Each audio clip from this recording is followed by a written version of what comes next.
Welcome to MyMacDLife and powered by the Supportsight Foundation.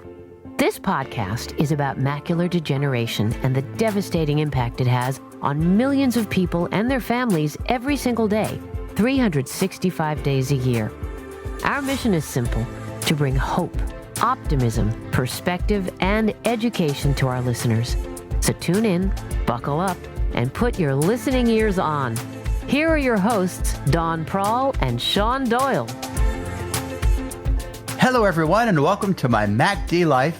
I'm your co-host, Shawn Doyle, professional speaker, trainer, and book author, and I'm here today with my co-host, the lovely and talented, the amazing, the incredible, the irreplaceable Don Prahl, the founder and executive director of the Supportsight Foundation and a visionary. Hey, Don. Hey, Shawn. Hi, everyone. We're happy you've joined us. We're excited to bring you some great information, education, and inspiration. We really want to make a difference in the life of people who are suffering with MACD, and we call it MyMacDLife. And Don, one other thing. What's that, Shawn? We're going to have fun.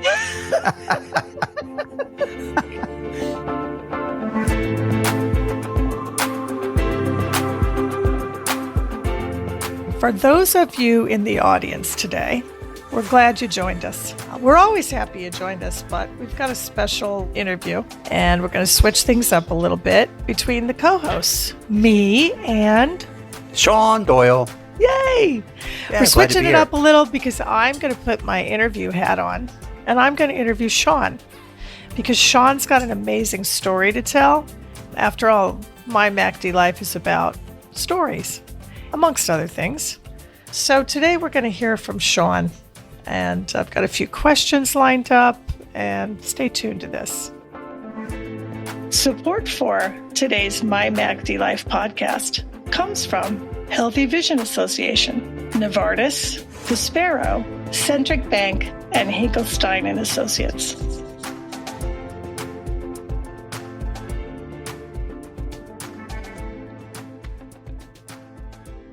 All right, listen up. I'm listening. I'm going to kind of go out in another direction here. I'm tracking you. I'm Starting the show. Starting the show. Don and Shawn show.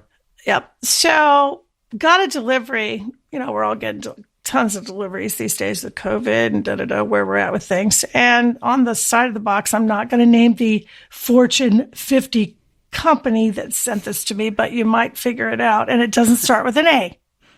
Okay. Usually my shipments do, but okay. So on the side of the box was doer. And I have a friend who's not from here, although he's lived here for a couple decades, and he couldn't figure out what that word was. Oh, interesting. Doer. And it is look a little weird. D-O-E-R. Yeah, what's this word, doer? Yeah, well, and he speaks French. He speaks, a couple different languages. But anyway, great guy. And I was like, doer, what does that mean? Oh, I said, someone who does things. Doer. Oh, doer. Because he was like, what is D-O-E-R, right? Yeah. You guys in your English spelling. And so doing with MACD. That's a really good topic. Doing things when you're losing your vision and you have macular degeneration, you still need to be a doer. So what do you do? Yeah, right. Exactly. Or how. Right. Right? Or how do you do it? Because it's not the same as before you had your macular degeneration. If you're going to use a chainsaw that I actually ended up buying from this company, you might figure out even more who I ordered from. Or if you're going to use a leaf blower, okay? And lots of people with macular degeneration, it depends on where they're at with it. Early, mid-stage, advanced, can still do all that stuff. So let's talk about doing. Doing the stuff you need to keep doing. Because you got to keep doing or you're going to give up. Yeah, and I think stagnation is dangerous because it's not a natural human condition. When people stagnate, they lose their health, they get worse, and when you can't see, you want to stop. It's right, easy folks to who are listening. Yeah, right. You want to go. You want to stop. Absolutely. Or you think you can't do things because you're not going to be able to do them in the way that you used to. So let's modify. Right. So what are things we can do? So first one that popped in my mind was exercise. Right. Whether you were an exerciser, doer before diagnosis or after, if you're exercising, there's a lot of huge health benefits for the heart, for the eyes, for the blood flow. Exercise releases a lot of endorphins and lots of other chemicals that make you more optimistic. So there's a physical benefit, but there's also a psychological benefit. A couple of ideas would be a treadmill. We have a little more control over the environment that you're in, so you don't have to worry about, obstacles or tripping over something, which is a very real danger for folks losing their central vision. Or having a buddy that will walk with you, grab their arm or kind of follow along with them. Stay in a familiar place because you know it already. Yeah, if you have a park that you walk in all of the time and that path is the same, then you would have consistency. There are tips, and we can put them. We're going to put them on the website, MyMacDLife.org. So check that out. So what about another do? So I want to go to the store and do some errands.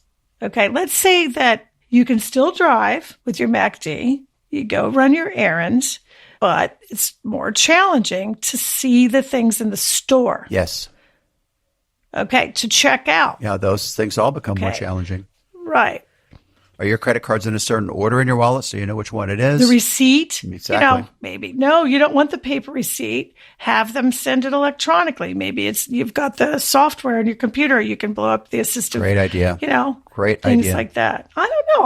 I don't have all the answers, but I think it's good for us to talk about this stuff because it's the macular degeneration is 365 days a year. I'd love to see our listeners send in their ideas so we can share them here on the show.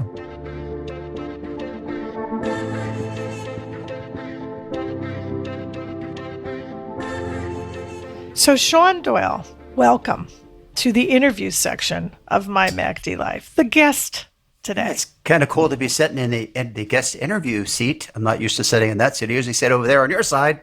That's I'm right. sitting on this side. It's kind of cool. You got a different hat on. Co-host right. to guest. That's right. This is good. So let's dive right in. What do we want the audience, the folks listening, to know about Shawn Doyle? Well, here's a couple of things that I'm going to start with and to lead up. And Shawn, you take it from there in this first question, but I have a few more. So you are a leader. You're an inspirational guy. You're a motivational speaker. I know you've been to the White House. I know you've written many, many books. I know a lot about you. So take what I just said, what I just mentioned, and let everyone else know about you in a way that makes sense for the path that your life took to get you here. Well, that's a great question, Dawn. No wonder you're the co-host of MyMacDLife because you ask questions like that, right? It was a long, long, long one. No, but I think it's a really good one. When I think about, a professional speaker, as you mentioned, book author, executive coach, former VP of Learning and Development for a Fortune 100 company. You sound pretty important. No, it's interesting because I don't know that I feel important. I feel like a contributor. And I think probably the foundation of my life was my amazing parents. Because growing up as a child, my dad and mom always said, always said, you can do anything if you put your mind to it, as long as you're willing to do the work. So I love that caveat, right? It wasn't just you can do anything if you're magically wishing it, as long as you're willing to do the work. So I would sporadically say, President of the United States, NFL running back, and they go, well, yeah, if you wanted to put your mind to it and do the hard work. So I feel very blessed to have that foundation. I was raised in a household where I was taught by two remarkable human beings that anything is possible. And so when we fast forward into my life, as a trainer and a speaker and an executive coach and author, I think I've just kind of continued that path, not only for me, but to teach other people that you can do anything in your life as long as you're willing to do the work. And so I provide people the tools and techniques to do that. And so that's why I love being part of this, MyMacDLife, is we're giving people tools, we're giving people techniques, we're giving people ideas about how to live the best life possible with this often debilitating disease. So this is just another channel for me to help people live a more meaningful and productive life. So you took what your parents, the lessons and the mantra that your parents gave you, and you turned that into a profession with all those titles and things listed underneath. That's pretty interesting, actually, to look at it like that. So you're like a professional, you can do whatever you want to do guy, like, right? Yeah, it could be a podcast. It could be a video. It could be a book. It could be a program. It could be It almost is anything. all that for you. It is all that for you. Yeah. But how about, that's really interesting. So what's the name of your company? The company is called New Light Learning and Development. Okay. People We have can several find that different- online. Yeah, we have several Get different a plug parts. in there. Yeah, we have several different parts of the company, but one part of the company is Shawn Doyle Training. And that's a division of New Light Learning and Development. So New Light Learning and Development is the parent company, but people want to look me up, they can just go to ShawnDoyleTraining.com. ShawnDoyleTraining.com. SHAWN. Yeah, SHAWN, not that weird right. spelling of Shawn. Tell us one story, one training story. Why would they need you? Why would companies need you? Why would somebody need you to come in, and what do you train? You could train on a million different things. What's the training? I actually have 49 different proprietary training programs. Hey, wow. 49. 49. But I think, Don, the biggest thing is that I really have empathy. And an example of that is I'll go into a company to do a leadership development program. So they have, 25 people come into the room, and, I'm chatting with people as they come in, and there's a guy sitting on the front row, and how are you? Good. Nice to meet you. What do you do? I'm a manager. How long have you been a manager? 10 years. Okay. What did you do before? I was in sales. Okay. So now you're a sales manager. Yep. So how much training have you had on how to be a leader?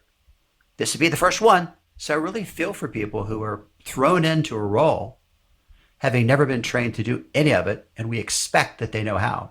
So I think that's probably my biggest passion is we have organizations where people are thrown into a role not being given the right training, direction, tools, techniques to be successful. That's kind of like life, though. Because, like, let's take parenting, for example. Yeah, there's no training the for most that, is important there? thing. That's Yeah, right. You're right. So, nobody says to you, or I had a personal trainer for a while, well, you get trained because you need it. Yes. You don't, if that guy already knew how to be a leader, then it wouldn't need you. But for 10 years, the company thought he didn't need me. Ah, there's the difference. Right. Very good. So Then what suddenly makes they go, Shawn oh, Doyle, we need this. right? What makes Shawn Doyle tick?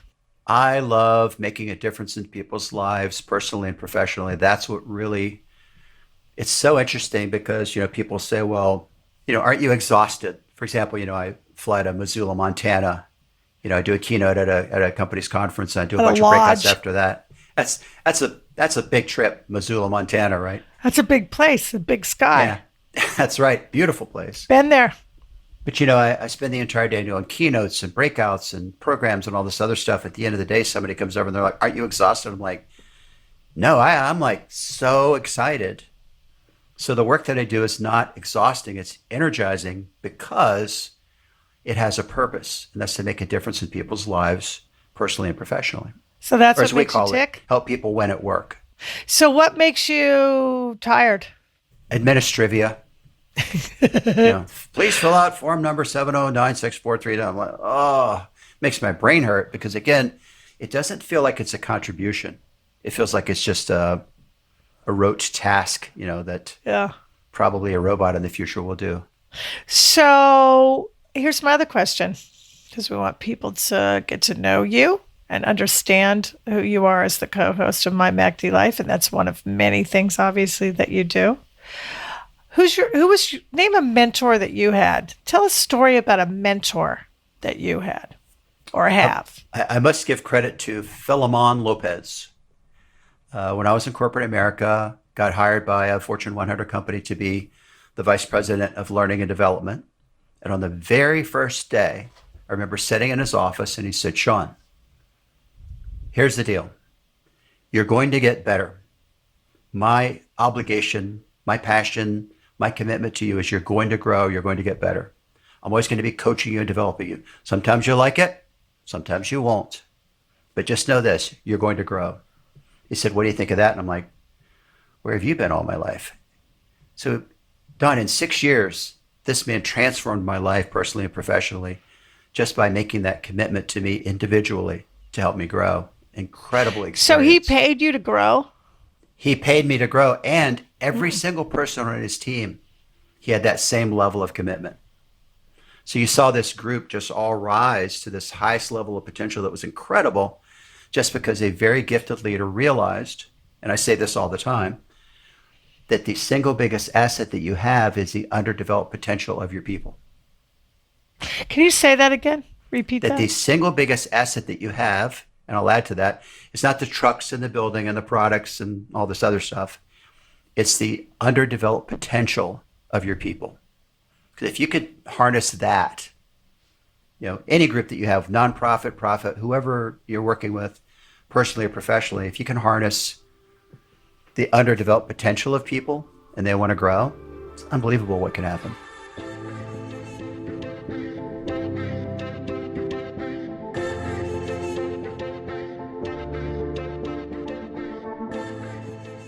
So let's relate that to the folks who are listening. So whether it's your macular degeneration, whether it's you're starting to lose your vision, maybe you're listening because you just got the news from your retina doc that you've got some drusen and your macular degeneration, come see me in a year and we'll see what's going on. And so you know that your life's going to change, but you're not sure how. And, right now you can still see pretty much kind of okay. It's not the same, but, it's at the beginning. So if you apply that to what you just said, translate that for people listening. What can they do? Yeah, I think there's a couple of things there. I think number one is support. Supportsight Foundation. Hello. But, having the support, whether it's friends. Or like somebody like your boss. What was his name again? Right. Philemon. Philemon. Everybody needs a Philemon in their life. So whether it's your boss, whether it's your family, whether it's your friends, whether it's your doctor, whether it's your, physician's assistant, whether it's a nurse, whether it's somebody at Supportsight Foundation, but surround yourself with a support system that will support you and bring you up and give you ideas and the tools that you need in order to be one. Everybody has one, but you've just lost your vision. So now you got to tap into that. So, okay. What else? So how do you live in the new normal, if you will? What other thing? I think we live in an amazing age. It's so funny to me, Don, because people say all the time, well, how can you be motivated at a time like this? All of the turmoil that's going on in our world, all the bad news you see on the media. But we live in an amazing world in terms of technology. So someone being able to turn on their computer and control a computer without using a mouse, just sheerly using vocal commands, or being able to magnify something or change the content. I mean, it's just unbelievable compared to, say, Helen Keller's day, where there wasn't the technology available to her. And now there's such great technology available that we're very blessed to have that. That motivates you. And you're saying to people, motivate yourself through technology, and what resources are there? And there were resources that were not available in the past. So we live in an age where we're blessed to be living at this time, because those things are now available because of the advent of technology. And, Gotcha. Many of our sponsors, have those. Gotcha. And I think the third thing is that we have the ability as humans to learn, and that, brain plasticity, where, you have one way of doing something and you learn a new way of doing something. And it seems so hard in the beginning. And this, Don, all the people that you work with. Yeah. But then suddenly a light bulb goes off and they're like, I can do this in a different way, in a different approach. But, the fact that human beings learn so rapidly, so it makes room for lots of amazing possibilities. Let's get back to you. Because I have two more questions. So when you're a human being, you're one of the most positive, motivated human beings I've ever met. Oh, thank you. Like me, you are rarely exhausted because you get your energy from others and helping others. And that makes you happy. What makes you not happy? What do you do when you don't know what to do next? What do you tell yourself?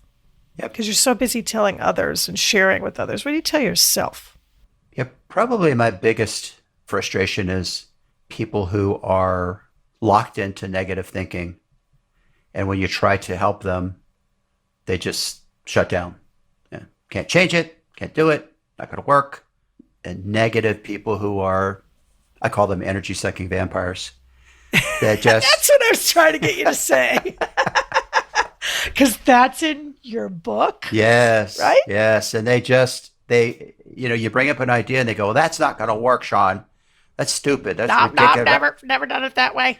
Never, ever will work. Never will work. It's ridiculous. And it's like, that's not the way we do it. that's right. That's not our policy. So these energy sucking vampires want to drag you down into the abyss, down to the dark side. And those are the people that really frustrate me the most, because it's not that they can't change. It's the fact that they've decided they won't change.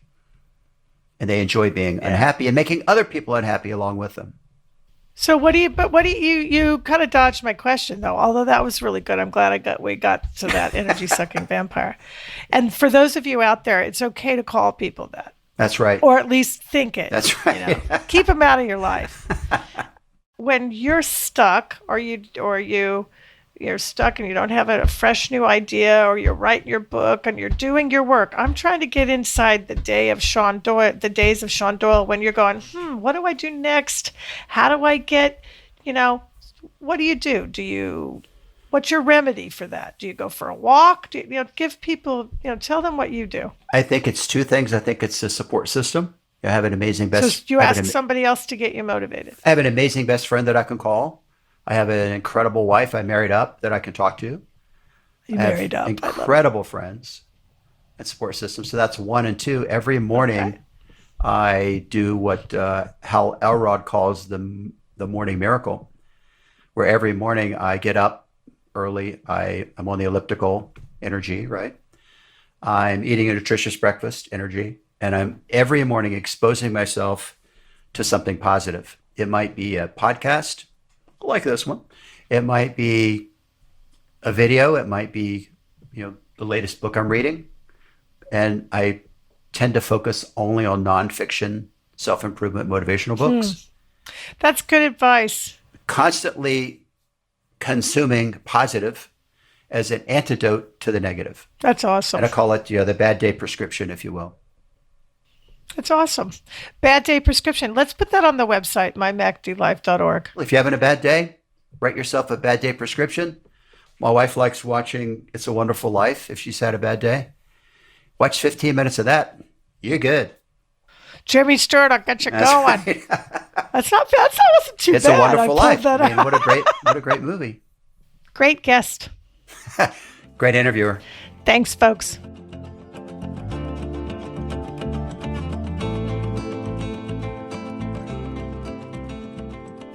So I'm reading a new book that really struck me, and I wanted to know what your thoughts were about this topic. It's by Angela Duckworth. It's called Grit. I know Angela Duckworth. But thinking about the idea of grit, I was just thinking about when people are subjected to adversity in their life, whether it's MACD or whatever. The last year we've had, tough times in the world. What determines grit? How do you get it? How do you develop it? More people are born with it. What do you think that's different than what she said or is saying? I kind of like her definition that grit is kind of a combination of passion and perseverance. So there's something you have a passion for and you're willing to be persevering. You're It's willing kind of an interesting definition. Perseverance, yeah. No matter what, just keep going forward. So you like what she says. You don't have your own. No, I think it's a combination of passion and perseverance. But I think there also has to be an environmental aspect to it. So in other words, if I'm living in an amazing relationship where I'm married to someone who's incredibly positive, that makes grit easier. If I'm not in a great relationship where I have somebody who's very negative, I think it makes grit harder. That's what I would add to the equation. You could still do it. It's just the ladder's a lot harder to climb. So I was just wondering what your thoughts were about grit. what gives you're a person that has tremendous grit, determination. What gives you your grit? Thank you. You know what I think of grit is gravel. Gravel. I know that sounds really, yeah. I mean, I've read that book a couple times. I'm not, I'm just saying. She's signed a couple signed copies for me. I mean, grit is gravelly. I'm going to take it in a visual way, and not wax on esoteric. I think it's about, to me, gravel, and maybe it's that Midwestern part of me, but the gravel's everywhere. But it's like the rubbing together of things. If people could see me, I'm rubbing my fingers on my thumb together. So rubbing together, it's that gravelly, that grittiness that you have to have. That when two surfaces rub together, that get rid of things, and that can make you like tough. Right? Yeah. And harder. And I don't mean that in a negative way. I More think determined. Grit, it's determination. And to me, if you're gritty, you can pull whatever you have from places inside you that you never thought were there, and in things that you never thought existed, and you can pull them up when you need them, and you dig really deep down inside, and then you use it. Right? Yeah. You use it because you need it. So it's a matter of recognizing that it is somewhere inside you. And then it's like this, you get the gravel. Whenever you fall down when you ride your bike or something, or even when I'm older and I hit on the pavement, you've got that, you get back up and there you are and you just have it. And I know that sounds crazy, but I swear to God, every time I read that book, I think that. Yeah, exactly. And if you think about it as an analogy, get up, fall down and get back up. Who cares if you have gravel in your palms? That's right. Right? It doesn't hurt that bad. Just, get rid of it and. And the other thing I thought about when you said gravel was the idea of traction. Yeah, if you're trying that's part of the reason why that comes to mind for me. It's weird. You're on a muddy dirt road, but then they put gravel down, and now you got traction. You can go where you need to go.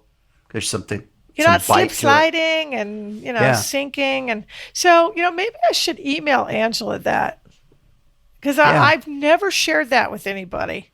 I like that.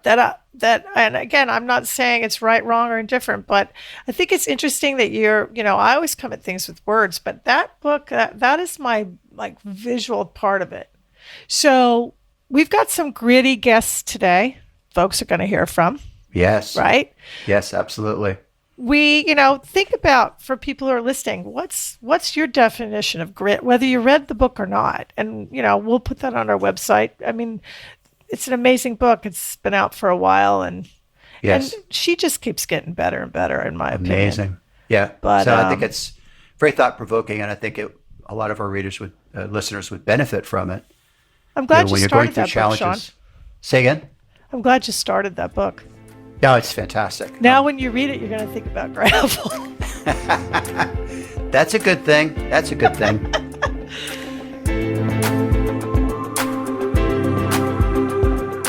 MyMacDLife. MyMacDLife. MyMacDLife.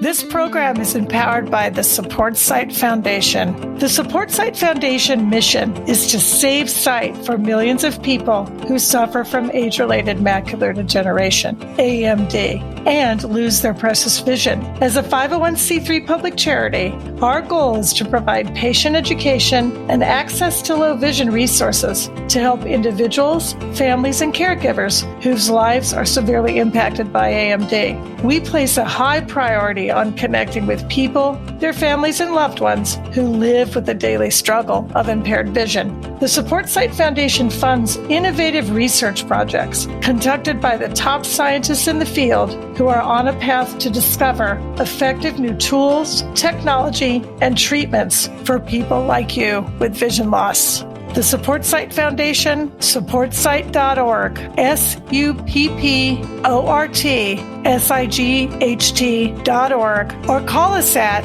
888-681-8773 and connect with us on social media. Thank you.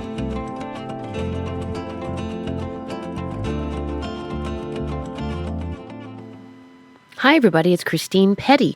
Today, I want to continue to talk about Norman Lear. This is sort of part 2 of my conversation that I had with you last time. I was listening to Norman Lear's memoir called Even This I Get to Experience, which he narrates, which is always a treat because there's no mistaking what tone and intention the author has when they're the ones doing the narrating. And I really came away from this listen with some life lessons I didn't see coming. I spoke to you last week about a few, and there's one that I want to talk about today. All right. He writes about his 80th birthday, and in a room full of family and friends, he wrote that as wonderful as all of it was, his mind was on the taste of coffee the next morning. And he said this to them in the room. He said, "This evening is over, and I am on to next. When something, however great it was, is over, it wants to be over without regret because immediately available is next."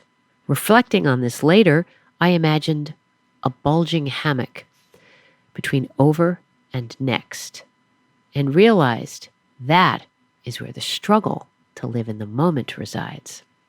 And here's why it's important to me as a person who is transitioning into, vision loss. I can only assume that a lot of you are sharing some of the feelings I have, which is what's going to happen tomorrow, what's going to happen next. And the point is, if you have to think about next, how about you think about it as he put it, immediately available is next. Next is not something to dread, it's something that's available to you. Look at it as the opportunity of next, the possibility of next, the availability of next. And don't over expect when it comes to your thoughts about next. Because as we all know, based on this year, COVID, have you heard of it? Did you get any plans completely, destroyed because of COVID? Anybody? You plan, God laughs. So you can prepare for what you hope the future will bring. Pay your bills, walk your dog, take your vitamins, call your mother. But the minute you assume that things will work out in a certain way, then you are setting yourself up. You don't have any control over any of it. Especially if you have vision issues, you of all people should know. We have to navigate through life, and we can't predict the weather in life. So maybe it's best that we take a page out of Norman Lear's playbook, even though he's trying to commit, he's still working on it himself, which is to just appreciate that big, soft hammock between what was just over and what's coming up next, and be here right now, listening to me, drinking your coffee, walking your dog, being right here, right now, and not turning next into something that's going to ruin now. I also wanted to write Norman Lear a thank you letter for having inspired me so much and so unexpectedly, I thought I was going to read a book with funny anecdotes about All in the Family and Archie Bunker and Mel Brooks and Carl Reiner, and I did get that. But instead, but in addition, I also got these wonderful, wonderful nuggets of philosophy. And I kept on putting it off, writing him the note.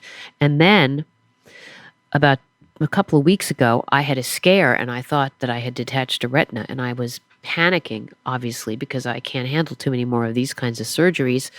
And I thought to myself, I'm getting in a cab to go to the doctor, and this may be the last time I'll be able to fully use my eye. So I am going to write Norman Lear that note right now. So I sat down, I wrote it on my computer, and I sent it to the mutual friend that we have and said, please forward this to Norman Lear. And I did.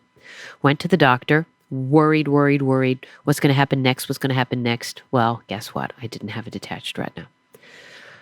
And the next day, he wrote back the most beautiful thank you note. And he said it took me 98 years to get possibly the loveliest note ever written. It was so sweet. And so I just want to say to you that it's important to consider that philosophy of not living in the next if it's taking away from your now, because now is as good as it's going to get. You know what I mean? Just appreciate now. And also, I never saw this coming, which means that you never know where you're going to find an answer or find an inspiration. So keep on looking, keep on reading, keep on listening, keep on talking to people. It could be somebody that you're talking to at the bus stop. You don't know what kind of words of wisdom out there will suddenly just make you do a complete 180 on a way of thinking. So thank you to Norman Lear, and thank you for listening. And let's all enjoy that wonderful lazy hammock and live right in the now. MyMacDLife. Folks, today we have one of our board members for the Supportsight Foundation, Mark Gerner, joining us. Hey, Mark. Hey, Dawn. How are you? Thanks for having me. I'm great today. Thanks for joining us and making the time. Of course. Always happy to do these things. So you know all about this segment of the MyMacDLife podcast. As a board member, you're tuned into all of that, no pun intended. And how important it is, how important it is for our listeners to, really get a sense of the leadership, get a sense of the people like you who are really committed to saving sight for the millions of people out there and who are suffering from macular degeneration and losing their precious vision. So you come at this. Let's talk about that. How do you come at this? How did you get here? And how your kind of journey has led you to being on the board of the foundation? Sure. So obviously we've been working together for a while here, Dawn. We actually met, I guess, when probably about 5 or 10 years ago now, when we were working in the same building when the prior form of this foundation, when Herb and you were working together. And I think when it began, for me, I don't have vision issues, but as a child growing up, as you know, I had cancer when I was 10 years old.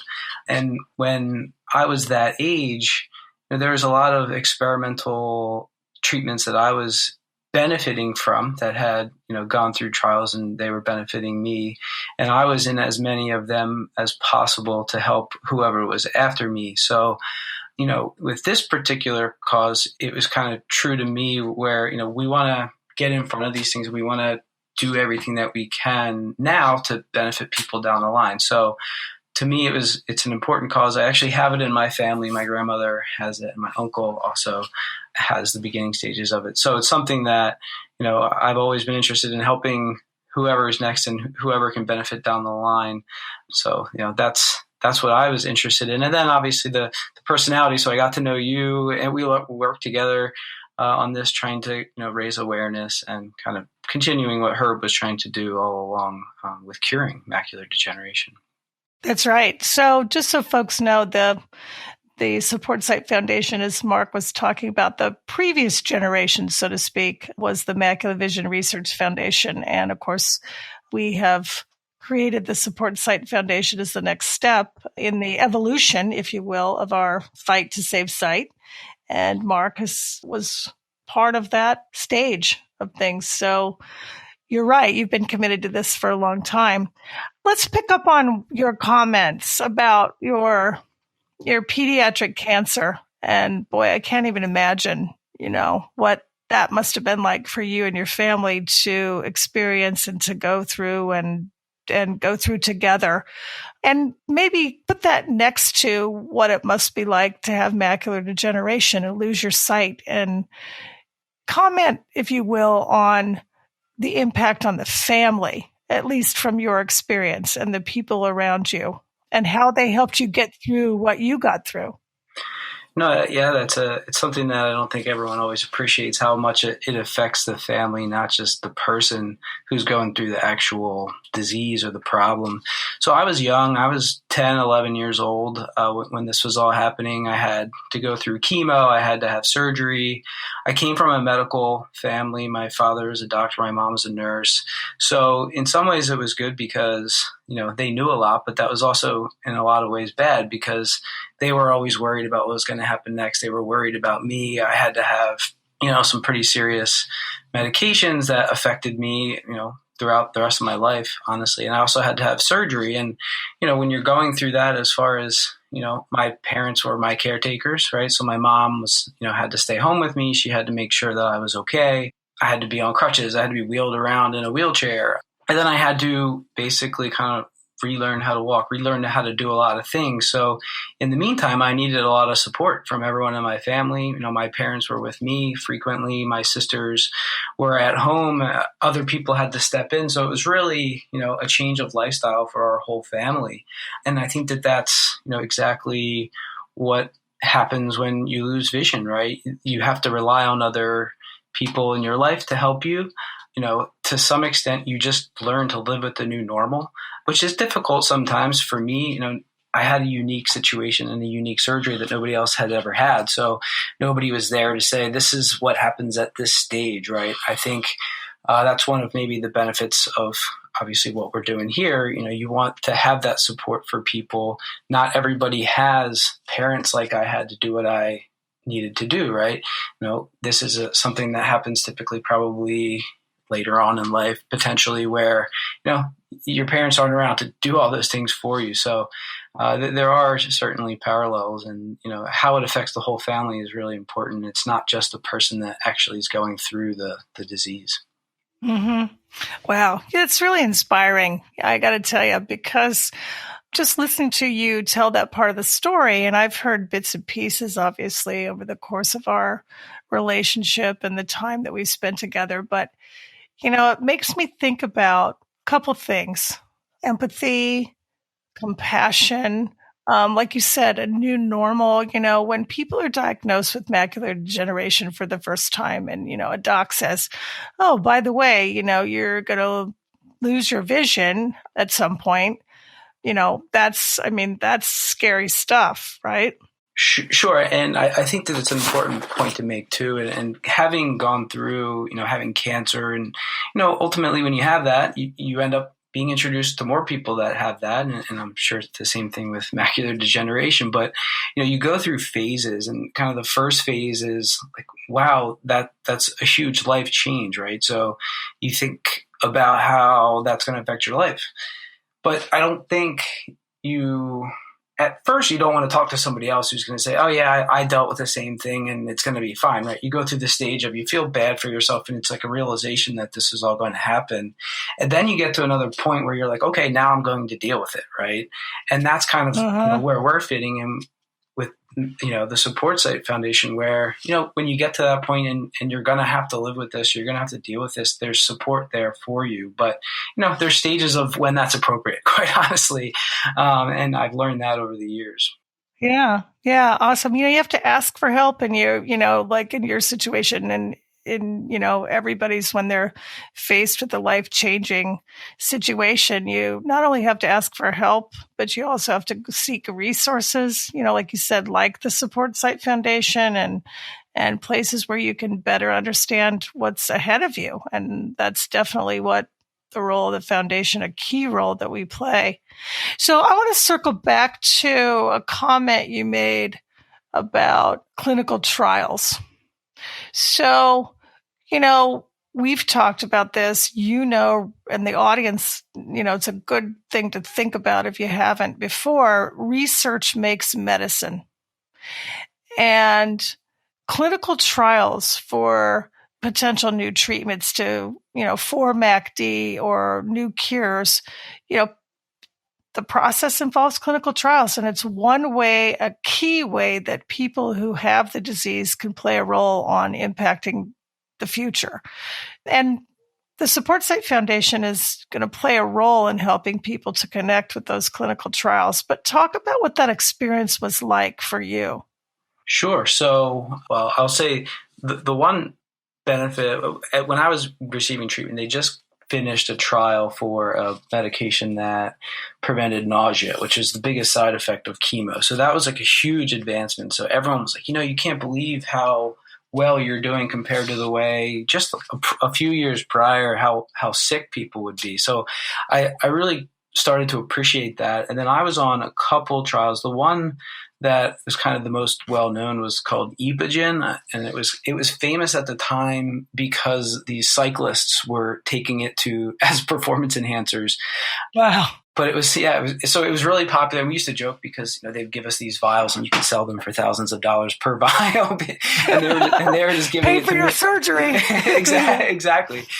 So that was a trial. They had gone through a lot of the research already, but they needed to test it on children. So I was able to partake in that. So that was just one example. And the benefit of that drug was that it boosted your immune system. It allowed your body to recover quicker from the chemo, which is really important. And, eventually that was something that they use far more frequently, and it really benefited people down the line. But I appreciated that, I was going through something that wasn't really all that common. And quite honestly, a lot of people had died prior to me because they didn't have all the things that I had access to. And if we could just make the process a little bit better for the next person, I was all in for that, right? So fortunately, I was at a hospital that had access and gave us the ability to partake in something like that. So that was really important. So I can appreciate, how important it is for, patients to have that option because, they want to be able to help whoever's next, and they're benefiting from the people that were there before them. So definitely things as a patient, I was willing to do. And I think most people would be willing to do that. So it's obviously very important, and obviously getting involved in that and making sure people have access to those is really, really important. Mm-hmm. That's really another incredible piece of your story, of even at a young age, how brave you were and, almost fearless, right? And you had to be because in a way, why not, right? What's that about? Well, I think I was young enough to probably not fully appreciate, I guess, all the risks. I was relying on, my support system really. And it was my parents, and, my parents were in medicine. So, the hospital spoke to them differently. They, my parents spoke to me and said, it's going to be okay. They spoke in my terms. The care that I got was at Children's Hospital, and it was very good. And they spoke to me as a person. And I think that that's also a very important piece of it. But I think that I was young. I didn't really fully understand, which was probably more difficult for my parents, right? Because they fully understood every little thing that was happening, which is I can't imagine having to think about the possible sideways turns that could have happened throughout the whole time I was being treated, right? So, right. So for me, it was I was a young person with with a positive attitude, and that was kind of given to me through my parents, honestly. Yeah.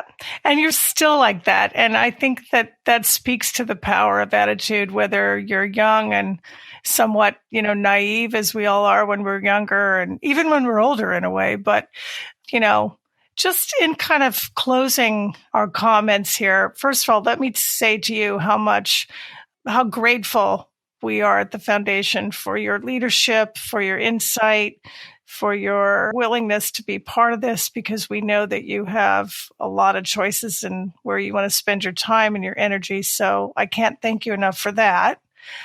Well, anytime. I'm so happy to be able to work with great people like yourself. And, obviously we've been doing this for a while, and I know how much you've put into this and how much you truly care about, the treatments, but also the people. And it's amazing that, you work as hard as you do, and you've accomplished as much as you've accomplished. I'm just happy to be tied to you and to the foundation too, to help further the cause. So thank you for allowing me to be a part of it. Thank you. And if you had to sum it up, I'm going to put you on the spot for everybody out there listening. If you had to sum up, your experience in overcoming adversity, and obviously you're doing great and you're healthy and you survived all that, which is in a way a miracle. But if you had to sum it up and tell other people who are with macular degeneration who are maybe facing adversity for the very first time in their life, or at least something huge adversity like losing your vision, what would you say to them? I would say that you have to move forward. You might have to live with something that you never anticipated, but that doesn't mean it's not worth living, right? You have to move forward, and there's always going to be hope. The Supportsight Foundation is going to be working towards cures. There's going to be people in the industry that are working to make things better. So there's always hope. Even though things aren't maybe the way they used to be, that doesn't mean they're not going to be great. So just you have to be positive and move forward. Thank you, Mark. Have a good day. Sure. Thank you, Dawn. You too.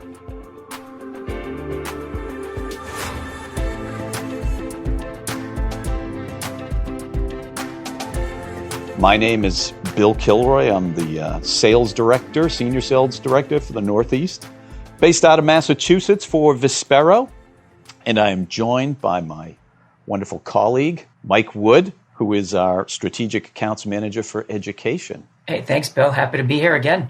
I love it. And today's segment will be about a piece of technology we call the transformer. Before we get into what that is, let's just take a step back and remind you who we are. We're with a company by the name of Vispero, and Vispero is probably the world's largest assistive technology provider for the visually impaired. The keeper of a number of notable brands in the assistive technology industry for blindness and low vision.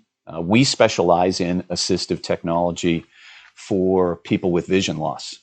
So we do both software and hardware, and today's segment is going to be focusing on a piece of equipment from our enhanced vision division, and it is a device called the transformer. And what the transformer is, it's a portable 3-in-1 high-definition camera. It actually can be a multi-camera system that you can connect to a standalone monitor. You can connect it to your laptop. You can connect it to your MacBook or your iPad, or one of the latest compatibilities we added was to Chromebook, which is, you'll find a lot of those devices in education. And what that camera is, it's a 3-in-1 camera. It's a foldable device, number one, so you can put it on your work surface, and the camera can pivot, and the camera head can look down at what's on your work surface. And if I'm a classroom situation or at home, and I can get distance viewing capabilities. You actually get 2 batteries. So really, you've got 4 hours of battery life. It comes with a separate battery charger, so you can always have one charging while you're using one. And then if you run out of battery power, you can still plug this unit in. So you've got that flexibility too, which I think is nice. Well, and the other thing that's great about it, and when Mike and I have talked about a lot of these technologies in the past, when it comes down to magnification, we don't always mention it, but, you have obviously step up through a range of magnifications, which is obviously important for people, zooming in on different size texts of material and objects in the distance. You need to have variable magnification. But, we can step through high contrast options for people that need to see, white text on a black background, or the reverse of that, or many, many different colors. We're not going to bore you with all the capabilities this has in that realm, but also adds in things like markers and masking, so that I can put a line marker on the screen, and I can, as I'm moving my print material under the camera, I can sort of keep it aligned properly. Or if I don't want a lot of visual clutter in a textbook or novel that I'm reading, I can just reduce the background, black out everything but the 2 or 3 lines that I want to focus on reading. So this is a collapsible design. This is, under 3 pounds. For the person that's moving from class to class, or seniors traveling from home to a vacation destination, you're always taking your technology with you, and you always have it with you. And the other thing that we focus on is not only is it, providing you with a lot of capabilities, but also it offers you a lot of durability. That's the one thing you will see in our line that, really where the rubber meets the road is functionality. Obviously, you need it. It's mission critical, and that's what you're attempting to solve a problem by making things bigger. But you want that product to last. You don't want to abuse it.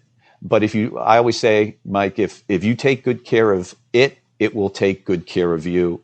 and for many years to come. Absolutely. I always think of Chicago there. When you're good to mama, mama's good to you. So take care of your products. And, the other thing I think that is key to mention with the transformer that's great, and I see the kids in the school using this a lot, is the OCR, so optical character recognition, which will allow you to scan. So it's also great for readers. If you're reading and your eyes start to fatigue towards the end of the day, or you just have to read a lot, you can scan material in using this transformer and it will actually read it back to you. You've got multiple voices you can pick and choose. You can save the files if you want to listen to them later. So I think that's a nice functionality as well within the transformer. I agree. We've referred to, these dual modalities. So, I can use my vision and I can just functional vision, just read the material as it's laid out for me on the screen with all the settings for contrast, magnification level, masking, as we referred to. But like you say, if I fatigue or, I'm just not, this is a document that's 3 or 4 pages long. I want to just take pictures of it and then have it read back to me. The transformer has an OCR option, and basically any bit of print material can be turned into a audiobook for the user. And the other cool thing is multiple languages are supported here. So if you're looking at a French document, and you can scan it in the native language and read it with the native speaking voice. So there's a lot of cool stuff there. So it's worth checking out. Definitely. And you had mentioned the durability, but I did want to touch point on two. You do get a 2-year warranty with this product. So you're covered for 2 years. And I think, another great thing that I always like to say is, a lot of our technology is put together right here in California, or at Huntington Beach, California, at our plant there. So if anyone's ever out that way, stop by. It's a great facility. With COVID, they've had some tour shutdowns, I think, but I've been there for a tour, and it's a great, beautiful new facility. It is very impressive, and I love the fact that, we design everything, engineer it, we bring it to market out of this warehouse in California for all of these products. Again, what Dawn and what Shawn are doing with MyMacDLife in bringing more awareness to not only issues and surrounding macular degeneration and vision rehabilitation, but also taking the time to focus on these technologies and companies like us, because nobody knows these tools exist. So we're proud to talk about them, share what we know. Again, if you're in the area and you post-COVID and we can have you in for a tour, awesome. Before we go, let's just give everybody the pricing. So the base transformer, magnification only, the retail on that is $2,595. And as Mike was describing, the OCR package, with the camera, basically that's the multi-camera system. That takes the price to $2,995.